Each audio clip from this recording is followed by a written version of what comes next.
वळूयात पुढच्या महत्त्वाच्या अपडेटकडे। अजित पवारांच्या अपघाती मृत्यू प्रकरणी डीजीसीए आणि व्हीएसआर कंपनीच्या विरोधात गुन्हा दाखल करण्यासाठी आमदार रोहित पवारांनी आज बारामती पोलीस स्थानक गाठले। जवळपास 2 तासांपासून रोहित पवार बारामती पोलीस ठाण्यात ठाण मांडून बसलेत। मात्र तक्रार दाखल करून घेणार पण गुन्हा दाखल करण्यास पोलिसांचा ठाम नकार आहे, अशी सूत्रांची माहिती आहे। पोलिसांच्या सगळ्या प्रश्नांची उत्तरं दिली तरी पोलीस गुन्हा दाखल करून घेत नाहीत, अशी वकिलांच्या सूत्रांची माहिती आहे। रोहित पवार पोलिसांची समजूत काढत असल्याची देखील माहिती समोर येते। डीजीसीएच्या विरोधात कसा गुन्हा दाखल करता येईल या संदर्भात वकिलांच्या सोबतीनं रोहित पवार हे पोलिसांना माहिती सांगतात।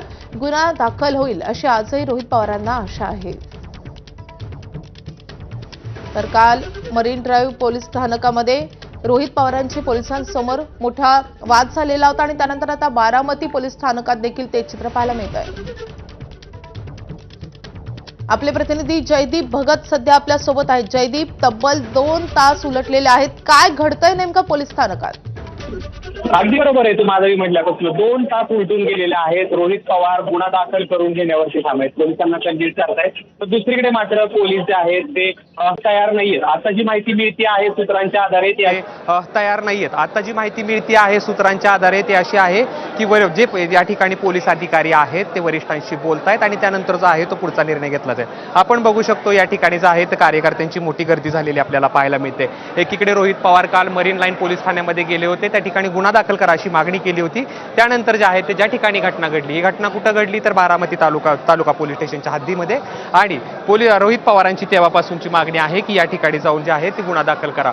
2 तास उलटले, या ठिकाणी रोहित पवार आले आणि त्याच्यामध्ये पोलिसांना कन्व्हिन्स करतायत। मात्र पोलीस जे आहेत तो गुन्हा दाखल करून घेण्याच्या मानसिकतेत नाही आहेत आणि त्यानंतर जे आहे ते रोहित पवार काहीसे आक्रमक झालेले आपल्याला पाहायला मिळाले। खरं तर या प्रकरणाचा विचार करायचा झाला तर पोलीस का गुन्हा दाखल करून घेत नाहीयेत, त्याचं उत्तर असं आहे की ज्यावेळेस अजित पवारांचा अपघाती मृत्यू झाला त्या अपघाती मृत्यूमध्ये जी नोंद करण्यात आली पोलीस स्टेशनची ती अपघाती मृत्यू अशी करण्यात आलेली आहे आणि याचा तपास जो आहे तो सीबीआय कडे वर्ग करण्यात आलेला आहे। अपघाती मृत्यूबाबतची जी पुढची चौकशी आहे ती सीबीआय करत आहे आणि ज्यावेळेस सीबीआय सांगेल की हे लोक दोषी आहेत त्यावेळेस जे आहे ते या ठिकाणी गुन्हा दाखल केला जाईल असं पोलीस सूत्रांकडून सांगितलं जाते। मात्र रोहित पवारांची मागणी आहे की गेल्या काही दिवसापासून आपण जर बघायला झालं तर रोहित पवार सातत्यानं आरोप करतायत, विमान कंपनीच्या विरोधात आरोप केले, त्यानंतर डीजीसीएच्या विरोधात जे आहे ते आरोप करतायत आणि त्यांची मागणी आहे की त्यांच्यावरती गुन्हा दाखल करावा। मात्र अशा पद्धतीनं गुन्हा दाखल करता येत नाही असं जे आहे ते पोलिसांकडून सांगण्यात येते। असं जरी असलं तरी या ठिकाणी जे आहे ते इथले पोलीस आहेत, खरं तर अपर पोलीस अधीक्षक गणेश बिराजदार असतील, डीवायएसपी असतील आणि पीआय असतील यांच्याशी चर्चा करतायत, ते वरिष्ठांशी बोलतील आणि त्याच्यामधून पुढे काय येतं हे पाहणं महत्त्वाचं असतं। मात्र रोहित पवार पोलीस ठाण्यामध्ये रोहित पवार, त्यांचे वकील आणि पोलीस यांच्यामध्ये जोरदार घमासान पाहायला मिळतंय। त्यामुळे आता नेमकं काय घडतं, रोहित पवारांची मागणी मान्य होते का, या संदर्भातले अपडेट तुझ्याकडून जाणून घेत राहू।